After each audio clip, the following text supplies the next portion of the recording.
Dear students, this is Dr. Rajalakshmi from Tamil Nadu Teachers Education University.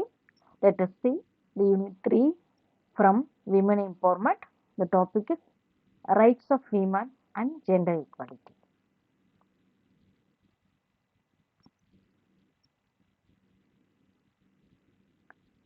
First, we will start with few quotes about women. There is no force more powerful than a woman determined to rise. The world needs women. Each time a woman stands up for herself, she stands up for all women only. Let us see with the introduction first. We know that women constitute almost half of the population in the world, but they were denied equal opportunities in different parts of the world. Education gives women the capacity to influence decision making process, planning, implementation, and evaluation. Women's education in India plays a very important role in the overall development of the country. It not only helps in the development of the half of the human resources, but also improves the quality of life at home and on outside. Indian government has taken several steps towards empowering women. India being a largely patriarchal society, it gives me more privilege to boys than girls, and we are seeing this inequality expanding to other walks of life such as social, political, economic, education, etc. This implies that women suffer inequality from birth, which continues in every stage of their life. Hence, there is a need to understand the intensity of gender discrimination and its consequences on human welfare and the progress of the country at large. Next, rights of women and gender equality. The status of women in India has been subject to many changes over the span of recorded Indian history. Their position in society deteriorated early in India's ancient period, especially in the Indo-Aryan speaking regions, and their subordination continued to be considered well into India's early modern period. Next, the status of women. The Indian Constitution prohibits discrimination based on sex and also empowers the government to undertake special measures for them. Women's rights under the Constitution of India mainly include equality, dignity, freedom from discrimination, and additionally, India has various statutes governing the rights of women. Several women have served in various senior official positions in Indian government, including that of the President of India, the Prime Minister of India, the Speaker of the Lok Sabha. However, many women in India continue to face the significant difficulties. The rates of malnutrition are especially high among adolescent girls and pregnant and lactating women in India, with repercussions for children's health. Violence against women, especially sexual violence, is a serious concern in India. Women in India now participate fully in areas such as education, sports, politics, media, art and culture, service sectors, science and technology, etc. Gandhi, who served as the Prime Minister of India for an aggregate period of 15 years, was the world's longest serving female Prime Minister. Next, gender equality. Gender is a concept that humans create socially through their interactions with one another and their environments. Yet it relies heavily upon biological differences between males and females. Because humans create the concept of gender socially, gender is referred as a social construction. The social construction of gender is demonstrated by the fact that individuals, groups, and societies ascribe particular traits, statuses, or values to individuals purely because of their sex. Yet these attributes differ across societies and cultures and over time within the same society. Gender equality is also known as sex equality. Gender egalitarianism or equality of the genders is the view that everyone should receive equal treatment and not be discriminated against based on their gender. Gender equality is achieved when women and men enjoy the same rights and opportunities across all sectors of society, including economic participation and decision making, and when the different behaviors, aspirations, and needs of the women and men are equally valued and favored. Let us see the reasons for gender equality. So many reasons are there. Gender equality has been historic worldwide phenomena, a human invention and based on gender assumptions. It is linked to kinship rules rooted in the cultures and gender norms that organizes social life, human relations, as well as promotes subordination of women in the form of a social strata.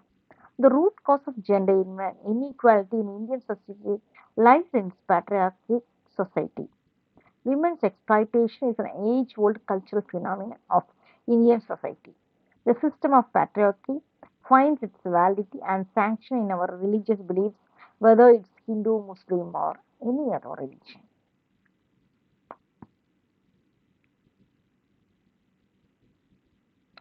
Extreme poverty and lack of education are also some of the reasons for women's low statuses in society. Next, we will see the achievement of women in the sectors like education, political, economic, and social. After independence, women in India face significant barriers when it comes to accessing education and employment. For example, the data from the World Bank shows that only around 50% of women in India participate in the labor force compared to around 80% of men. After independence, the women were liberated from their custom of in-house traditions. Higher education came into practice as a constitution framed the right to education. Article 45 of the Indian Constitution talks about compulsory education for children. The New India surpassed the myth and stereotype of what is preferable or non-preferable to women. As per the 2011 census, India's total literacy rate is 74% and the women's literacy rate is 68.46%, which is greater than female literacy rate in 2001, that is 54.16. The female literacy rate from 1991 to 2001 increased by 14.87, whereas the male literacy rate rose by 11.72%. The increase of the female literacy rate was 3.15 more compared to the male literacy rate. Women are considered the nation's building block. Empowering women is similar to empowering a nation. Indian women have remarked their country's name and made us proud in every aspect of their life. Next, women and politics. Women speaking about, sorry, when speaking about women's representation in the political fields, one can say that it's improving in comparison with the last years. Women now is occupying all the domains and all the positions, especially in politics. She is now a president, minister, diplomatic, and parliament member. Although 40 to 50% of party members are women, they hold only about 10% of the leadership positions within those parties.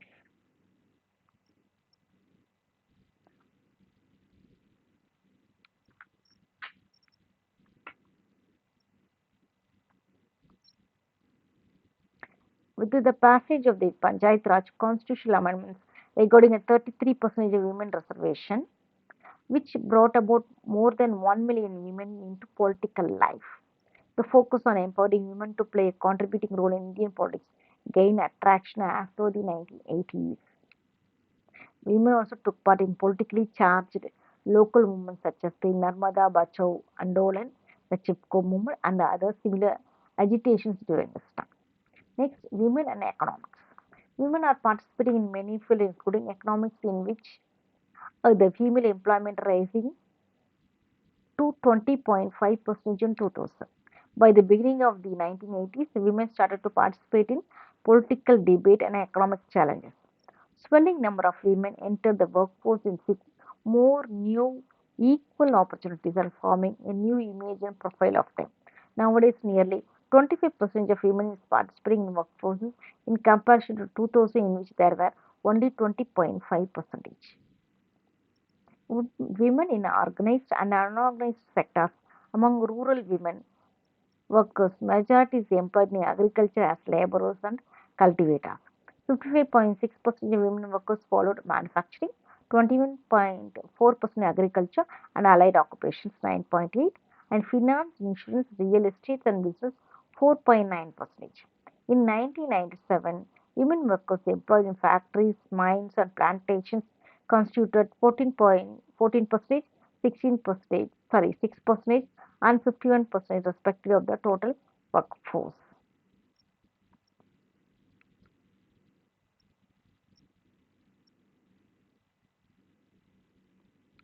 Next, women in society.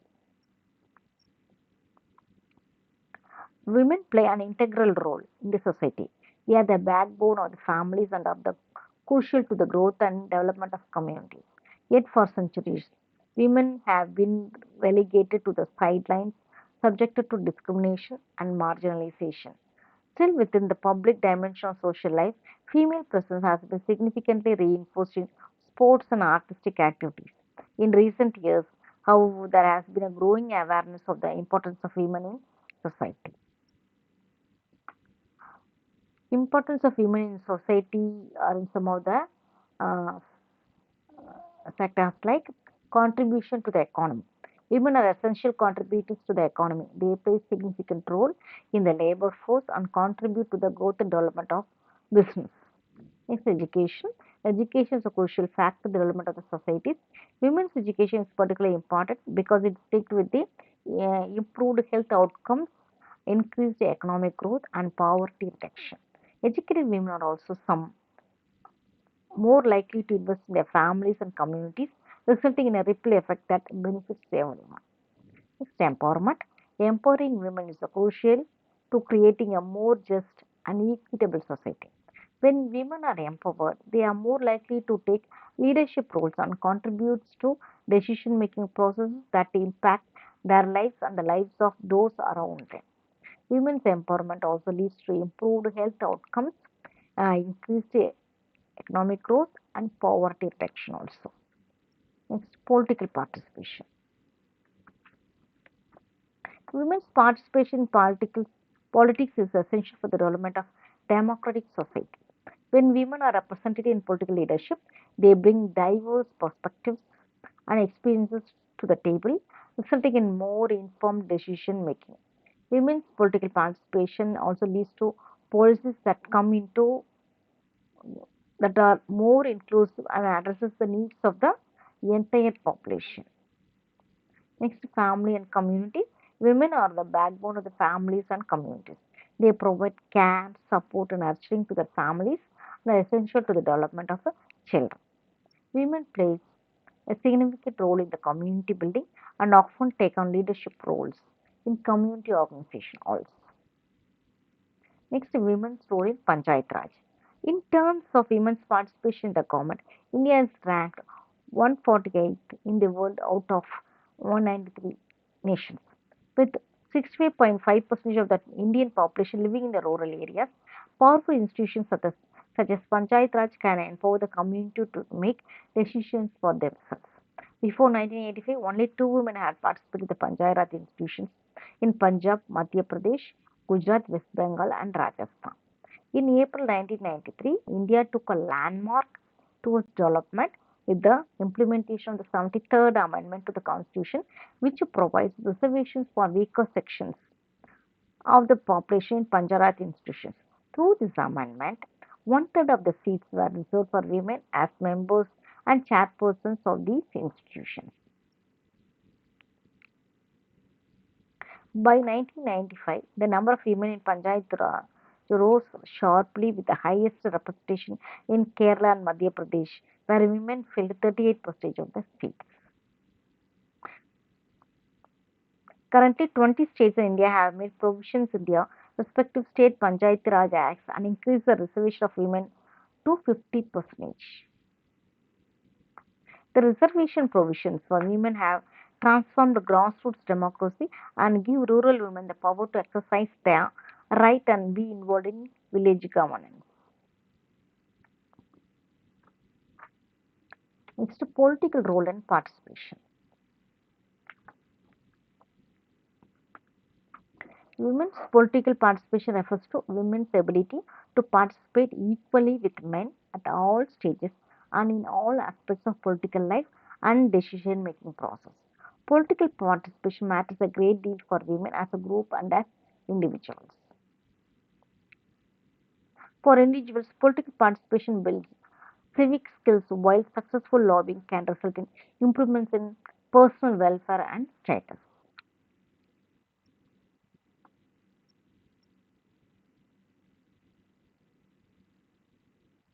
We know that representation is a measure of equality. However, in India, it's effective representation that truly matters.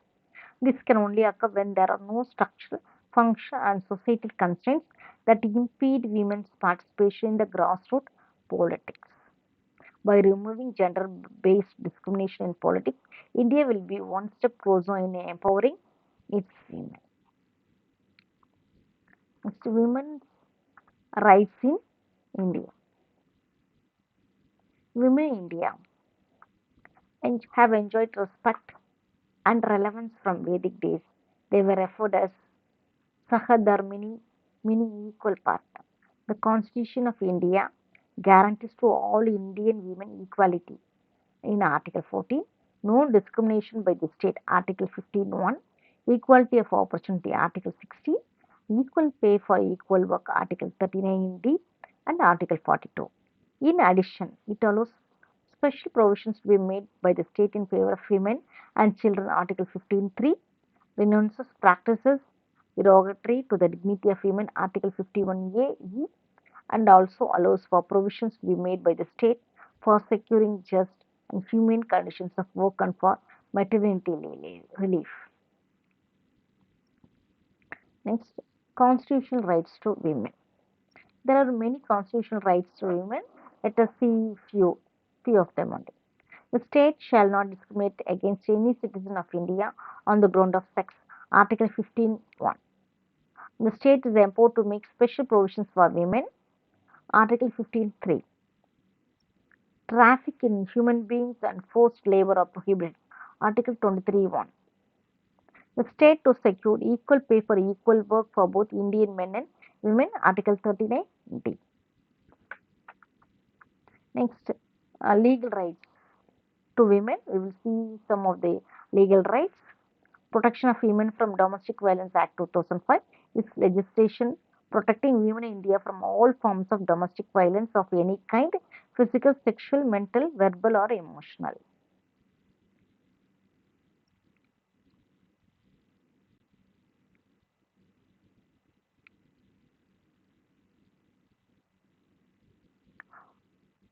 Immoral Traffic Prevention Act 1956 is legislation for the prevention of trafficking for commercial sexual exploitation for the purpose of prostitution.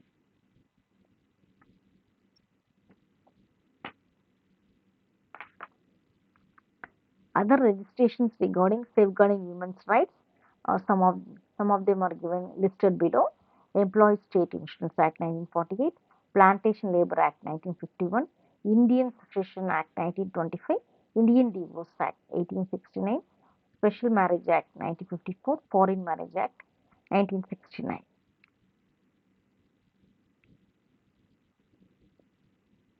Land rights and right to property.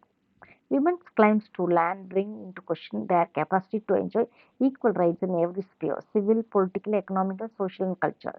Women's right to equal inheritance to equal shares of matrimonial property, to recognition as legitimate and legal owners of land and property who can buy, sell, lease, and raise loans on the basis of that property are denied all over the world in a wide range of cultures and communities.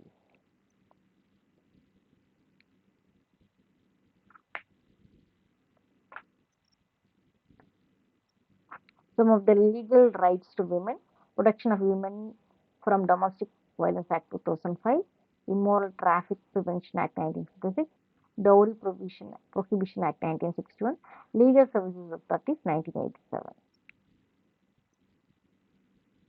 Then regressive mechanisms at different levels.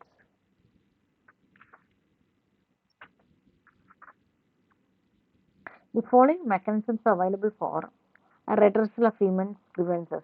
At the apex level, there are two designated nodal agencies in the central government for handling the grievances: the Department of the Administrative Reforms and the Public Grievances, Ministry of Personnel, Public Grievances and Pensions, and the Directorate of Public Grievances, Cabinet Secretariat. Other than the above said mechanisms, the grievances are segregated and then processed by the separate departments concerned and also various agencies, and legal measures are available to the women to safeguard their interest.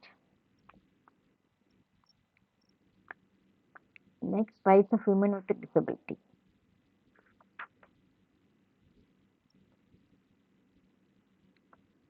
First is constitutional provisions.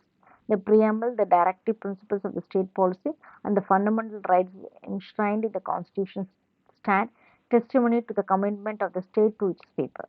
The Constitution, while protecting equality under Article 14, 15, and 16, does not include disability as one of the categories of non-discrimination. Article 14 mandates that the state shall not deny to any person equality before the law or the equal protection of laws within the territory of India. Article 15 of the Constitution of the India prohibits the states from discriminating on the basis of sex. Article 16 lays down that the state shall not discriminate on the basis of sex with regard to equality of opportunity in matters of employment. There are some specific legislations for the persons with the disabilities. There is Equal Opportunities Protection of Rights and Full Participation Act 1995, Rehabilitation Council of India Act 1992.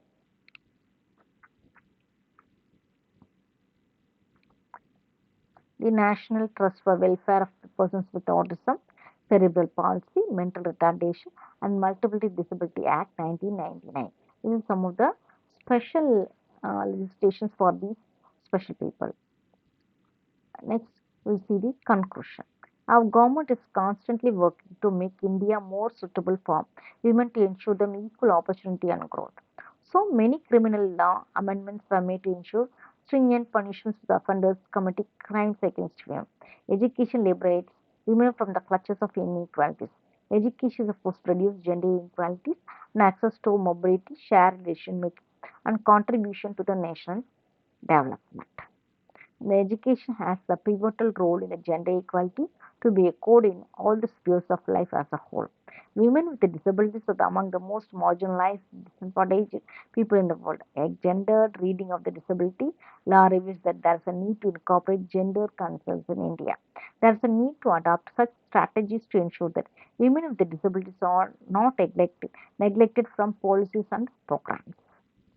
Let us make our future now, and let us make our dreams tomorrow's reality. Thank you.